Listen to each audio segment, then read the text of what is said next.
ကြောက်ဖြူမြေပုံလမ်းကြောင်းမှာကုန်ဆက်လေးတစ်စီးကိုကျပ်သိန်း90ကောက်ခံနေလို့အေးကပြန်လဲစစ်ဆေးဖို့လိုအပ်နေတဲ့သတင်းကိုတင်ဆက်ပေးပါမယ်။အာရခတတော်အေးကလီလန်တင်ရောင်းချထားတဲ့ရခိုင်ပြည်ကြောက်ဖြူမြေပုံကုန်စီတဲရွေလမ်းကြောင်းမှာလေးလံအောင်မြင်ထားသူကကုန်ကူးတဲ့ဆက်လေးတစ်စီးကိုငွေကျပ်သိန်း90အထိကောက်ခံနေပါတယ်။ကြောက်ဖြူမြေပုံကုန်စီလမ်းကြောင်းကိုအေးရဲ့ကြောက်ဖြူခရိုင်အုပ်ချုပ်ရေးအဖွဲ့က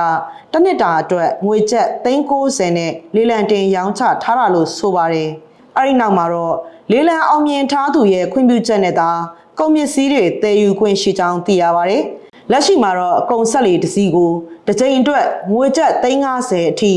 လေးလံရရှိထားတဲ့သူကိုပေးနေရတယ်လို့ကုန်သည်တွေကပြောပါတယ်။အရင်ကကုန်ပစ္စည်းတွေတည်ယူပို့ဆောင်ရေးလမ်းကြောင်းကိုတဦးတစ်ဖွဲ့ကပိုင်ဆိုင်ကြောင်းလေးလံတင်ရောင်းချတာမရှိခဲ့ဘူးလို့သိရပါတယ်။ဒါပေမဲ့လက်ရှိမှာတော့အာရခတတော်အေးကြောက်ဖြူခရိုင်အုပ်ချုပ်ရေးအဖွဲ့ကလေးလံတင်ရောင်းချလိုက်တာပါ။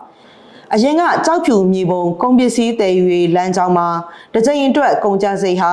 ငွေကျပ်10သိန်းခန့်သာရှိခဲ့တယ်လို့သိရပါတယ်။လေးလံအောင်မြင်ထားသူကအခွန်ကောက်ခံမှုအလွန်များတာကြောင့်ကြောက်ဖြူမြေပုံကုန်စီလမ်းကြောင်းကိုပြန်လည်စစ်ဆေးပေးဖို့ကုန်သည်တွေကသက်ဆိုင်ရာကိုတင်ပြထားပါတယ်။လက်ရှိအချိန်ထိတော့အေးရဲ့ကြောက်ဖြူခရိုင်မှုမြို့နယ်မှုနဲ့မြေပုံမြို့နယ်မှုတို့ကိုတိုင်ကြားထားပေမဲ့တစုံတရာဆောင်ရွက်ပေးတာမရှိသေးဘူးလို့ကုန်သည်တွေကပြောပါတယ်။